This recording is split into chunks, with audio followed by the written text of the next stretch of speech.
All right, nephews. Welcome to Scroll 97. It's your favorite unk. It is currently 6:12 p.m. I'm sitting in front of my laptop on a Sunday evening, and I said, you know what? Let's make a scroll. Before I get into anything, make sure you follow the scrolls wherever you're listening. And if you're listening on Spotify, leave a rating. That helps this thing grow. But anyways, bro, yesterday was pretty cool. And I'm only starting from yesterday because the 3 days before that, work. And y'all already know how work days go. Nothing cinematic, nothing poetic, nothing worth making a statue over. Just clock in, smile at people, pretend I care, go home. So we're not even gonna waste spiritual oxygen on that. Yesterday I was off work, and lately I've been trying to live by the philosophy I keep preaching to y'all. Wake up, go on an adventure, go home. That's it. That's the whole operating system.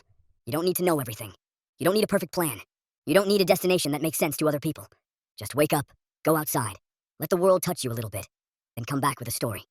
Because if I'm gonna tell y'all to expand your world, I gotta do it too. I can't be on here sounding wise, and then spend every off day in the house looking like a depressed house cat. So boom, I wake up Saturday morning and the first thing I do is get a haircut. And I ain't gonna lie, nephews. I don't know what spirit entered my barber yesterday, but that nigga was getting me right. You ever get a haircut and you can tell halfway through? Like, oh yeah, he in his bag today. The clippers was singing, the line was forming, the fade was fading. I'm sitting in the chair trying not to smile too hard because you don't want to look too excited. You gotta act like you've been here before. But inside, nigga, I'm celebrating. So he finishes. He grabs the mirror, shows me the back, and I looked at the mirror. Then I looked at him. He looked back at me, and we both just nodded at the same time like, yeah, that's the one. No words needed. Just two men silently acknowledging a completed mission. So now I'm walking out chopped up, fresh, handsome, beautiful apparently, but we gon' get to that later.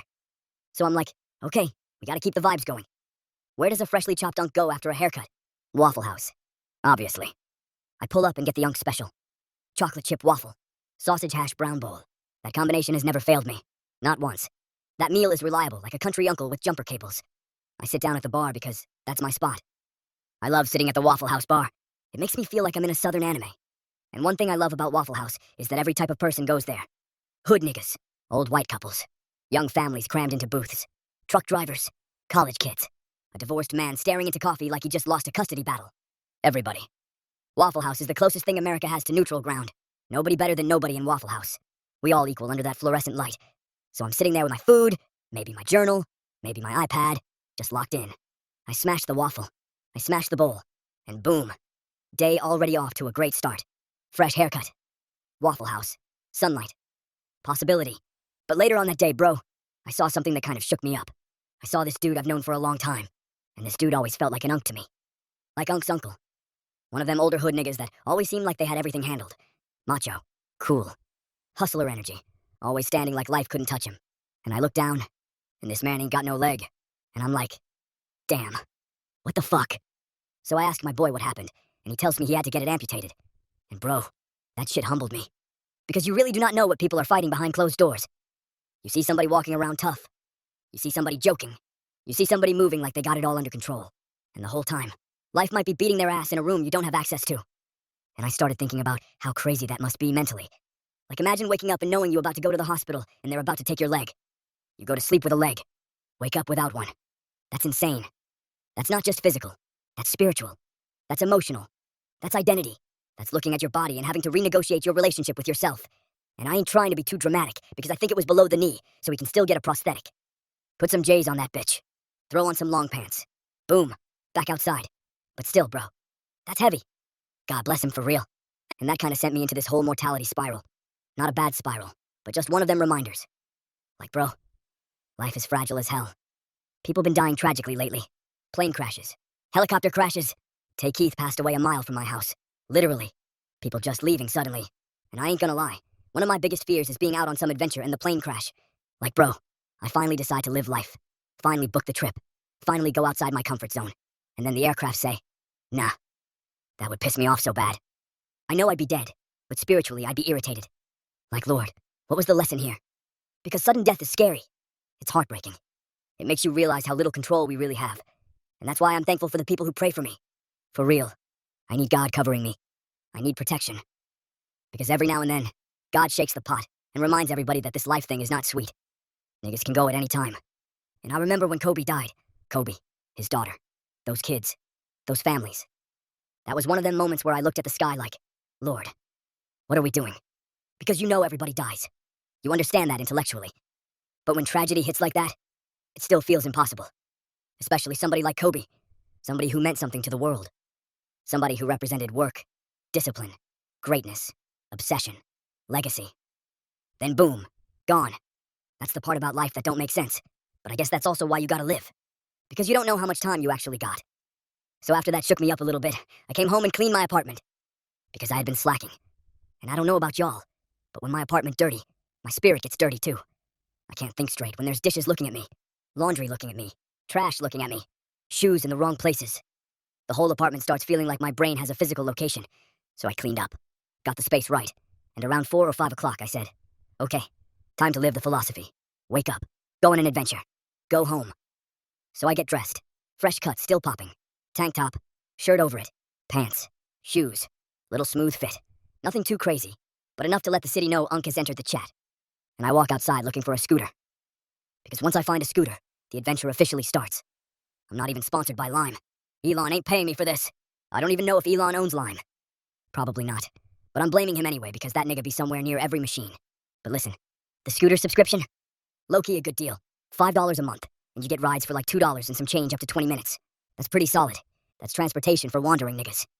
So I find me a scooter, and I decide I'm going to Centennial Park, which is like 5 miles from me. But you gotta ride through neighborhoods, through little streets, through the city. And I like that. Because again, it's not just about getting there. It's about the journey. So I'm riding, wind hitting me, fresh cut, glistening, chest out a little bit. And eventually I come across this fun bar in 12 South. They had games, a slide, giant Jenga, one of them adult playground type spots where white people go to feel whimsical after a margarita. So I park the scooter, walk in, go straight to the bar, and order a margarita. Because it's Saturday. I got my chest out. Let me sip something tropical and irresponsible. I drink that margarita in like 2 seconds.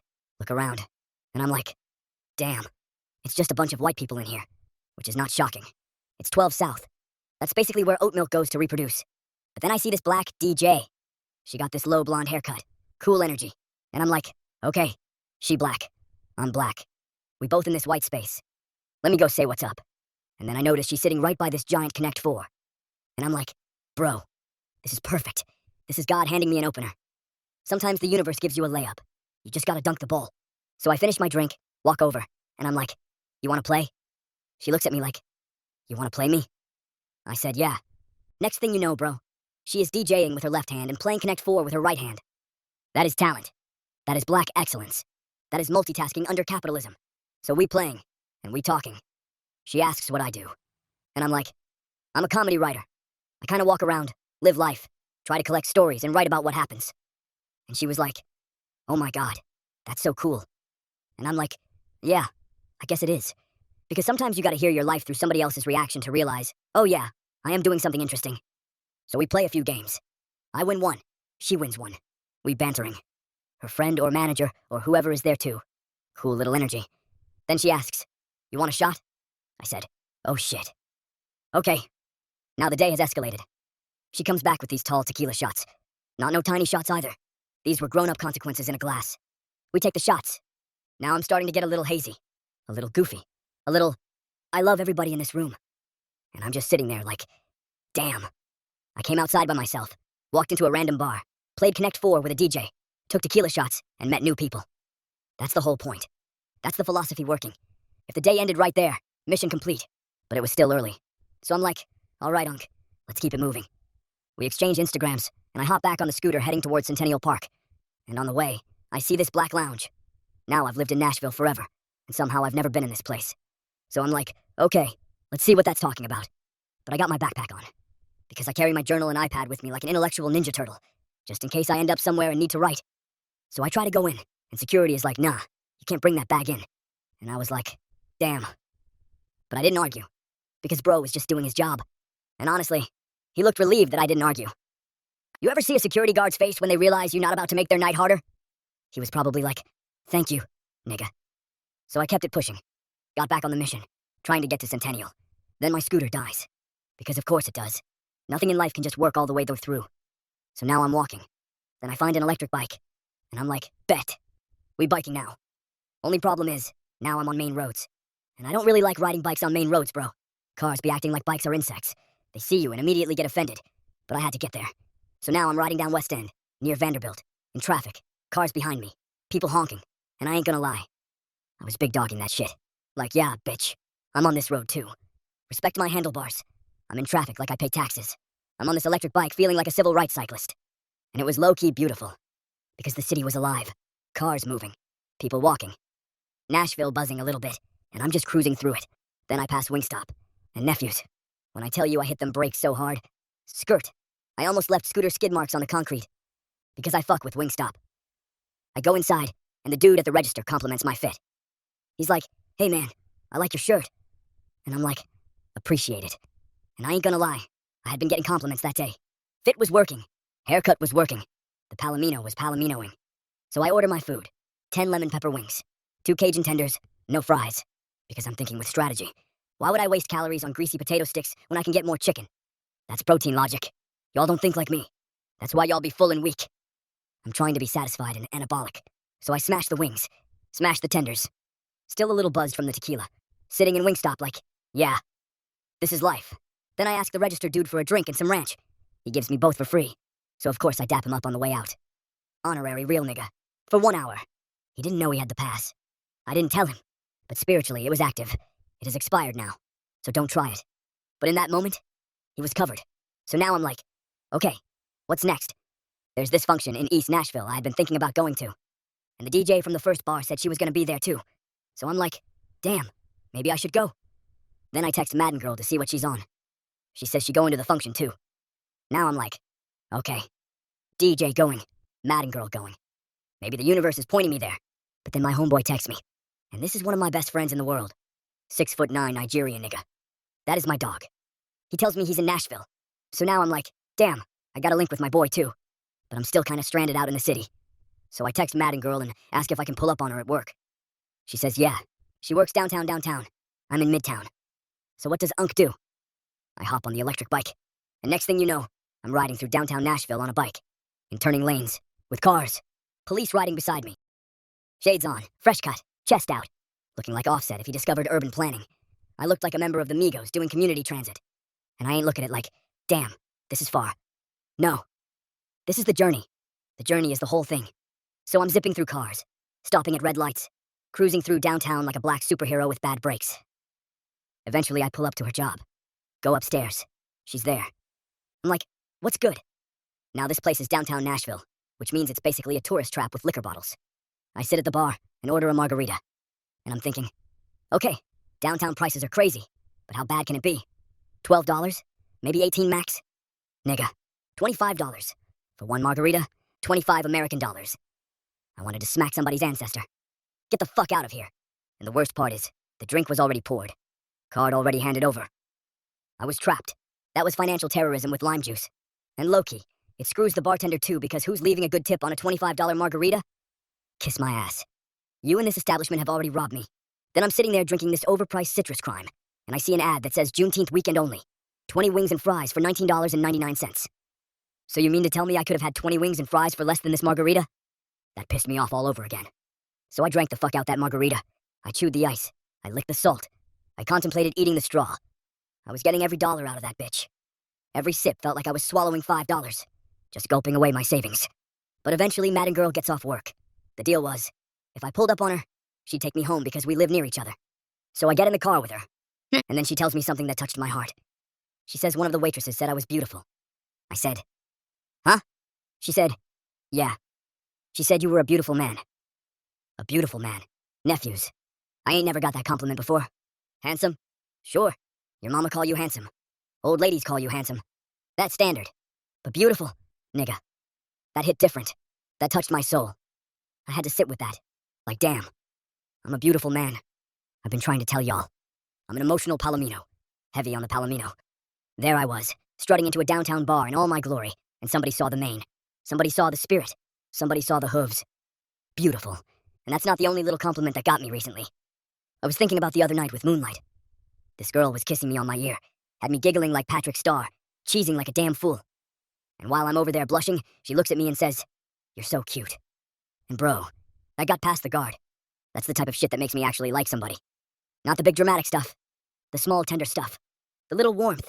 The moments where somebody catches you being soft and doesn't punish you for it. that matters.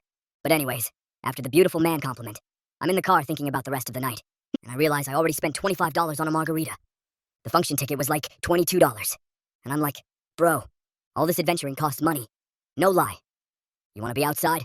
You better have outside money. So I decide to be smart. I'm going home. We go to Madden Girl's place first, because she has to get dressed for the function. Her friend comes over. They're getting ready. I'm sitting on the couch waiting for my ride home. And bro, Madden Girl got dressed up. And I ain't gonna lie. I looked over like, oh, wait a minute. Yikes. She looked good. Really good. And I'd never really seen her put in that kind of effort to go out before. So mentally, I took note. I didn't say nothing. Because I'm trying to preserve the friendship. I'm not trying to let lust come in here and start flipping tables. Some connections need protection. So I just sat there like, okay. Noted. Information received. Respectfully. Then today was Father's Day. My siblings are out of town on a family trip, so my mom said we'll celebrate next week. So I called my dad. Had a good conversation with him. And I appreciate my dad, man. I appreciate my family. I appreciate having people to call. Sometimes that's the blessing. Not everybody got that. After that, I went grocery shopping at Aldi. Not the Aldi where the old situation works. Hell no. I went across town. I'm not about to turn grocery shopping into emotional warfare. I just need eggs, not a character development scene. So I go to the other Aldi in East Nashville. And bro, I really fuck with East Nashville. I ain't gonna lie. If I don't move out of state, I could see myself living there. It's different from what I'm used to. More urban, more walkable, cool bars. Cool energy. It used to be rough, and now it's hipster as hell, but it still has some blackness to it. So it's like the best of both worlds. A little gentrified, but not completely soulless. And it made me think. Maybe I don't have to leave Nashville. Maybe Nashville can be my base. Maybe Nashville keeps the scrolls grounded. Then when I need motion, I take trips to Atlanta, LA, New York, wherever. Maybe the answer isn't abandoning home. Maybe the answer is making home bigger. I don't know. I'm just thinking out loud. But overall, I'm doing good. I'm staying consistent. I'm trying to live. Trying to practice what I preach. Trying to go outside. Trying to collect stories. Trying to be present in my own life instead of waiting on some perfect version of it. And if you've been following the scrolls and you want to be in the Deep Fried Logic Discord, DM me the word Discord. I'm growing it slow on purpose. I don't want to just open the floodgates and let the culture get weird. I want a strong foundation. Real nephews first. People who understand what this is. People who get the tone. People who know this is not just jokes. It's a world. It's a community. It's something being built. So DM me Discord, and I'll send you the invite. But yeah, nephews. That's where I'm at. Living. Wandering. Getting humbled. Getting complimented. Getting robbed by margaritas. Riding bikes through traffic like a handsome liability. And trying to keep my world big. So with that being said, man, do the right thing. Keep God first. Be a real nigga. And don't stop. Because once you stop, your dreams stop. Have a good day or night, nephews. Unc loves you.